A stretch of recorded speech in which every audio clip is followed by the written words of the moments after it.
মধ্যে অনেকে বলছে যে একজন নাকি মারা গেছে। একজন না, দুজন মারা গেছে। আমাদের দুজন শিক্ষক মারা গেছে, শিক্ষক আহত হয়েছে।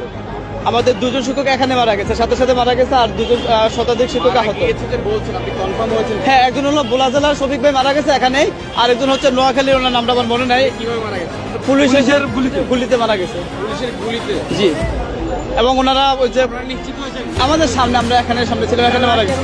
আহত হয়েছে না, আহত শতাধিক হয়েছে। যেগুলো মারা গেছে এগুলো এখানে মারা গেছে। একজন মারা গেছে, আর একজন হাসপাতালে যাওয়ার পরে মারা গেছে।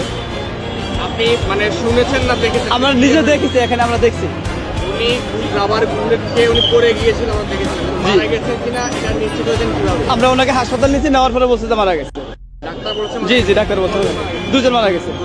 জি। আর নাম? আমার নাম মোহাম্মদ শফিউল্লাহ। এখন বলতে হসপিটালে কতজন আছে? 100-র উপরে আছে আর কি। এখন তো নিচে যে এখনো দুজন নেওয়া হলে এটা এখনো বলা যাচ্ছে না কয়জন, মানে 100-র উপরে হাসপাতালে আছে। এমনিএসএনে আছে, ঢাকা মেডিকেলে আছে, এবং পাশাপাশি অন্যান্য মারা গেছেন তারা কোন হাসপাতালে?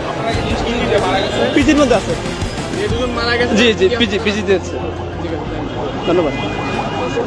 দর্শক, শাহবাগ থানার সামনে পুলিশের সাথে শিক্ষকদের যে লাঠিচার্জের ঘটনা ঘটেছে, সেই ঘটনায় শতাধিক আহত হয়েছেন, এবং তারা শিক্ষকরা বলছেন যে দুইজন শিক্ষক কিন্তু একেবারে হসপিটালে নেওয়ার পরে কিন্তু তারা মারা গিয়েছেন, এবং একজন এখানেই শাহবাগ থানার সামনে মারা গিয়েছেন, আরেকজন হসপিটালে নেওয়ার পর তাকে মৃত ঘোষণা করেছে ডাক্তাররা, এমনকি কিন্তু জানিয়েছেন আরেকজন শিক্ষক। একেবারে সরাসরি আপনারা দেখলেন। এবং আজকের যে ঘটনা ঘটেছে শাহবাগ থানার সামনে, সেই ঘটনার পর এই মুহূর্তে কিন্তু শিক্ষকরা কিন্তু শাহবাগ থানার সামনে অবস্থান নিয়ে রেখেছেন, এবং তারা বলছেন যে তাদের উপরে একেবারে নির্বিচারে কোনো কারণ ছাড়াই তাদের উপরে পুলিশ লাঠিচার্জ করেছে এবং গুলি বর্ষণ করেছে। এক পর্যায়ে কিন্তু শিক্ষকরা, দুজন শিক্ষক এখানে মারা গিয়েছেন বলে আমরা জানতে পেরেছি। কিছুক্ষণ আগে তারা বলেছেন যে দুজন শিক্ষক মারা গিয়েছেন।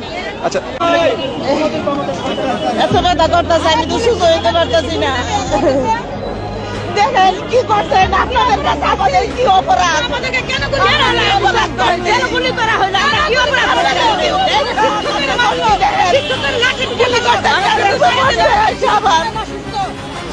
আমাদের কি অপরাধ? গুলি কত চালাইতে পারে? কত চালাইতে পারে? রাস্তায় করবো, চেষ্টা করবো না, রাস্তায় করবো, শহীদ হবো, ডাক্তার নিয়ে